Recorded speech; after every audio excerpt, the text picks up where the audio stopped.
I wanted to, in this session, just introduce you to some strategies for engaging students through public art that relates to their communities, to connect them in some way. When we think of, like, say, monuments and memorials, people usually think of dead white men. All right, so I'm going to show and demonstrate with you one example of a memorial in New York City.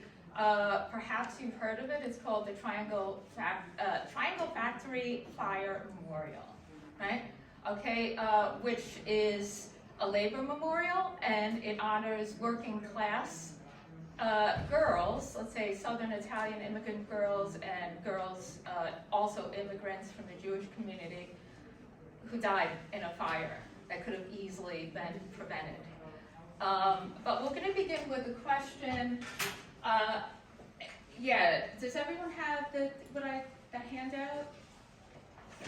No? Okay, so if you don't, I can just. Yeah, I can go. Anyone would like another handout? Would you like one? Anyone? Okay. All right. So everyone has a handout, and so what we want you to think about are these questions. Thinking about monuments that are in your neighborhood. What are the feelings that they kind of evoke? What are, where are they located? Why do you think they were chosen? And so forth. Now, the reason that we have this fantastic book here is because this is my book. It came out in January, and these are some of the questions that I asked as I actually traveled throughout the South, throughout the U.S. I also went to Europe, asking myself about monuments in public space and why these things are there. So we'll give you a couple minutes to kind of think about it, 2 minutes exactly to think about it. You can work with yourself, but it'll be nice to work with a partner if you can, to kind of think about what are some of these places in your neighborhoods, what do they evoke, why do you think they were chosen, and so forth. All right, so the timer goes off, we'll ask you to kind of share if you don't mind. Don't be afraid to touch your neighbor, say hi. We're all here together. Hi. Okay, yeah, so think of a monument that you often see in your neighborhood or borough. And by monument, I think we're defining it as a physical structure that honors or commemorates not only a person, but also could be a place, an event, an experience. Yeah, so where is it located? Write it down, because I'm going to collect this. Why do you think this site was chosen? Who or what is being honored or commemorated? What aspect of its design or composition do you find memorable? And how does it make you feel?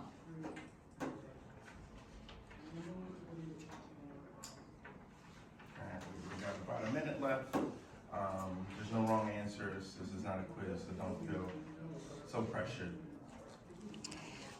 What if I grew up near the one that's in Astro Place?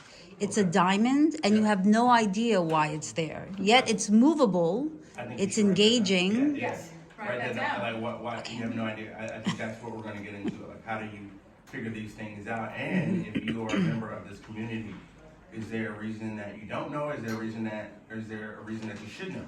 And we should be asking these questions, like, well, why are these things there if they're not for the community, if the community is unaware? Just about 20 seconds left. And also because this is for first year writing students, in most CUNY classes, research is required. So this would be a good research project. To go out into the world. To go into the world and figure out, where does this come from? Yeah, it's a really good companion book as well if you want to adopt it for your class. Absolutely. It's a memoir. It's the first memoir I've read. It's also it takes you on a tour of monuments. Throughout the U.S., the South, all these public places. So we're just about out of time. Obviously, we would have more time in a physical classroom. But I wonder if any of you want to kind of share some of the monuments that are in your neighborhoods, in your boroughs. What do they make you feel? Not all at once. Yes? So I live in Brooklyn, and the first thing that comes to mind as a grand named Army Plaza for some reason. Like, Yes. I can't really. I was thinking. That was my answer, So and I don't anyway, know. yeah. Do you know why And it's there? I don't even know. Like, I have no Okay, idea. It we can sounds talk about grand that. and Army, but Yeah. you know, I have no idea. We have no idea, it looks good, right? Okay. I also didn't know, so I War looked it up and saw it's about soldiers and Civil War generals and JFK. I Yes. knew none of that. JFK. How does JFK get in there? Okay. There's a large monument in my neighborhood park where I grew up in Brooklyn, Carroll Park. Okay. And I learned as an adult that it was for World War One fallen soldiers, but as a child, it was a great thing to jump on. Okay, good, thank you. Anyone else? Yes? I have the Ridgewood Veterans Triangle, which has like a circular pillar thing, Yeah. which I am sharing because I think it's interesting that all of these are war monuments, and I don't want that personally. Okay, good. I was gonna ask like about feelings. You know, most of us haven't shared about the feelings. You're trying to figure out what is it there for, but does it make you feel good? I guess we did hear one, like it made you feel like a kid to jump on there and to enjoy it. But you don't necessarily love all these ideas of war. Why are we memorializing war? Right? And so that brings us to our next slide. This idea of, well, what is a monument?